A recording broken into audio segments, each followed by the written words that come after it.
Tudo bem, professor. A gente está mais ou menos entendendo essa história de que um texto representa a cultura, a política, a religião da época em que ele está sendo escrito, que o período pré-exílico era de um jeito, o período pós-exílico é de outro jeito. Mas, assim, em termos práticos, como a gente vai identificar se um texto é pós-exílico ou pré-exílico? Bem, essa pergunta é uma pergunta muito delicada e ela tem duas respostas. Uma simples, que não resolve nada, e uma complicada, que pode não resolver nada.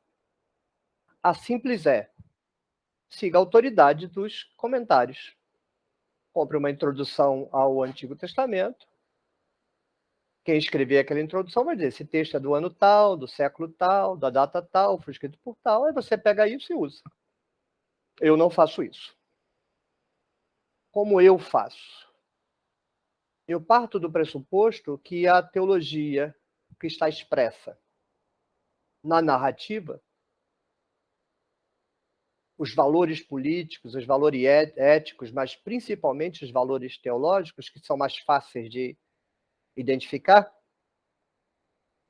estão na base da redação da narrativa. A pessoa que está escrevendo o texto vive numa época e numa região em que aquela teologia é articulada.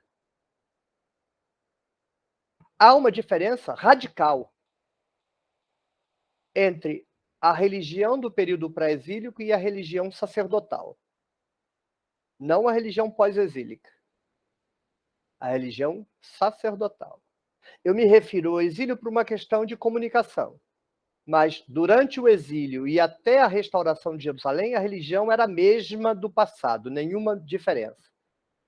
A diferença se dá a partir da tomada do poder sacerdotal, século V em diante.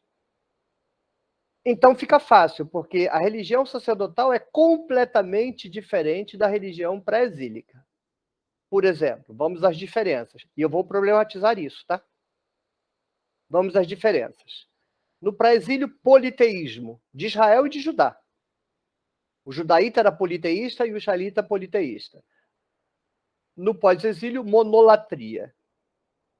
No período pré-exílico, adoravam vários deuses, criam em vários deuses e adoravam vários deuses. Depois dos sacerdotes, eles admitem a existência de vários, mas só adoram um. No período pré-exílico, culto com imagens. No período pós-exílio, não há imagens e se proíbe o uso de imagens. No período pré-exílio, exílico, vários altares em qualquer canto. Depois que os sacerdotes tomam poder, altar só em Jerusalém. No período pré-exílico, templos em qualquer lugar. No período pós-exílico, em tese, templos só em Jerusalém. Em tese, porque a gente sabe que houve outros. Mas a revelia e fora do centro de poder e autoridade de Jerusalém. No período pré-exílico, crença na vida após a morte. No período pós-exílico, acabou a crença na vida após a morte. No período pré-exílico, Yahvé é bom e Yahvé é mau. No período pós-exílico, Yahvé é bonzinho. No período pré-exílico, tem profetas carismáticos, profetas culticos. No período pós-exílico, acabou o profeta carismático, acabou o profeta cultico. Ou seja, é completamente diferente. Mas quem é que joga água na minha fogueira? Porque fora simples desse jeito, era muito fácil identificar. Vamos a um exemplo. O livro de Amós. Amós não, Oséias. Pegue a literatura. Você não vai encontrar quase ninguém, se vai encontrar alguém, dizendo que Amós é pós-exílico. Ele será vendido para você como um profeta pré-exílico, inclusive real, verdadeiro, que teria vivido por volta do século VIII. Mas se você lê o livro de Oséias, a teologia é sacerdotal. Então, como pode? Porque tem um problema. A descrição que eu fiz não é acatada pela academia de modo total. A academia mantém como fato, primeiro, os profetas eram monolátricos. Os reis não, o povo não, Os sacerdotes não, os escribas não, o exército não, ninguém era, mas os profetas eram. E é assim, não importa se profeta é um balaio de gato com um monte de religião misturada. Mas é profeta? É do culto de Jerusalém. É profeta crítico e é carismático? É monolátrico. É óbvio que isso é ideologia pura, mas é o que está na academia. Então, se você pega um texto de monolatria, muita gente vai colocar no período pré-exílio porque vai dizer que é um texto profético, como Oséias.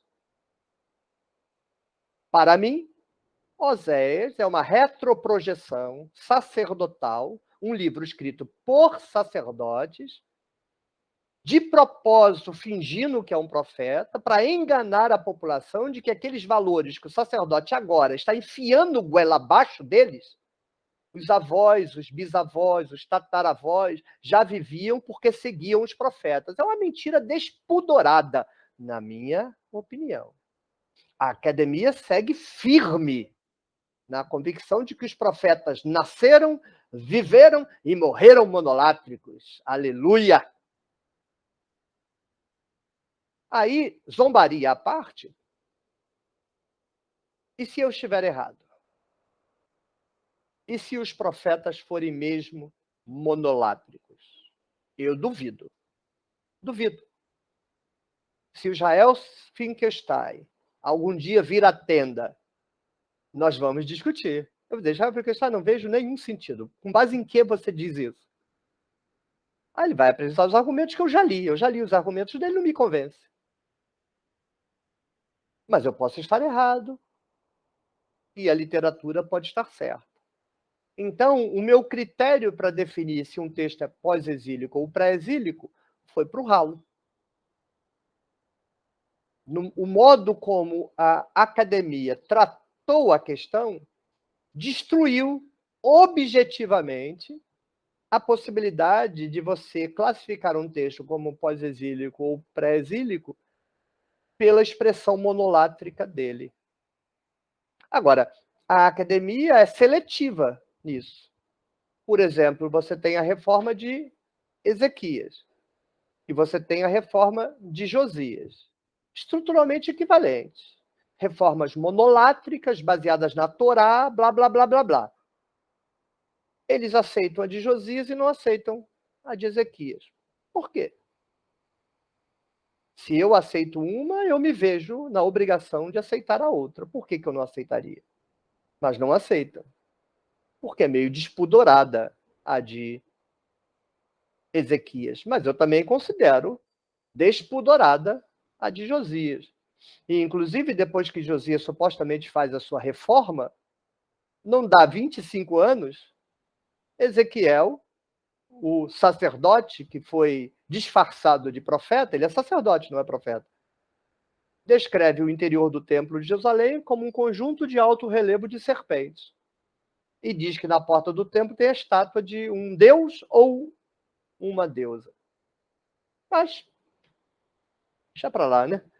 Vai ver, a academia está certa e eu estou errado. Então, já ficamos vendidos no processo de datação. Mas veja um detalhe importante. Gravei o vídeo sobre se Jó é o livro mais antigo. Óbvio que não. E lá assentei a declaração de que o mais antigo é Amós. Leia o livro de Amós. Agora leia o de Oséias. Faça esse exercício. Leia o livro de Amós e leia o livro de Oséias. Tente achar alguma relação entre os dois. O discurso é completamente diferente. Se os textos refletem o momento cultural, um livro está sendo escrito numa época e o outro na outra época. Não podem ser da mesma época os dois livros. Amós não tem nenhuma neurose, nenhum problema com a religião popular, zero. Nenhum elemento do povo é achincalhado por Amós. Agora, vai em Oséias. É o povo que vai ser achincalhado, criticado, tratado como pecador, como idólatra. O culto agrário é proibido. Isso é obra sacerdotal, pelo amor de Deus. Ou não? Fica uma confusão dos infernos. Porque não se explica de onde que os profetas, magicamente, nasceu Daqui a 2000 anos ele vai ser chamado de profeta. Não interessa se ele é profeta ou não. Aí ele é monolátrico. Ou seja, o ato hoje da classificação do sujeito como profeta faz dele, por magia retroprojetada, um monolátrico. E de onde isso saiu? Então é muito difícil o processo de datação. Mas não dou ouvidos para a academia nesse aspecto. Para mim, os profetas não eram monolátricos. Então, como critério meu, assumindo o risco, sendo ousado e abusado, direi: leia a narrativa. Há uma polêmica religiosa no sentido de criticar o culto popular como sendo apostasia, abominação e pecado. É pós-exílico, é sacerdotal. Ponto. Pode estar na boca de Elias, pode estar na boca de Eliseu, pode estar na boca de Davi, pode estar na boca de Isaías, pode estar na boca de Jeremias. Se a crítica é ao culto popular, o texto é pós-exílico. Pronto. E os outros critérios que você quiser. Mas esse é fundamental. Um abraço. Mas cuidado que eu posso estar errado, hein? Mas continuo com um abraço assim mesmo e até o próximo vídeo.